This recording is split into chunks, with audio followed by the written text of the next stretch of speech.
കേരളത്തിൽ നഗരവൽക്കരണം സംഭവിക്കുന്നത് വ്യവസായവൽക്കരണത്തോടനുബന്ധിച്ച് മാത്രമല്ല എന്നത് നാം മനസ്സിലാക്കേണ്ടത്.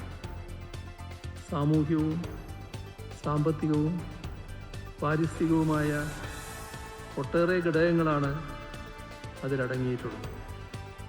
പരമ്പരാഗത കാലം മുതൽ വിദേശ രാജ്യങ്ങളുമായി നിലനിന്നിരുന്ന വാണിജ്യ ബന്ധം, സമാധാന അന്തരീക്ഷം, സാമൂഹ്യ ഐക്യം, വിശാലമായ തീരദേശം, ഉയർന്ന ജീവിത നിലവാരം, താരതമ്യേന മെച്ചപ്പെട്ട വരുമാന നിലവാരം, ഉയർന്ന ജീവിത സൗകര്യങ്ങളുള്ള ആഭിമുഖ്യം, കാലാവസ്ഥാ ഘടകങ്ങൾ എന്നിവയെല്ലാം അതിന് കാരണമായിട്ടുണ്ട്.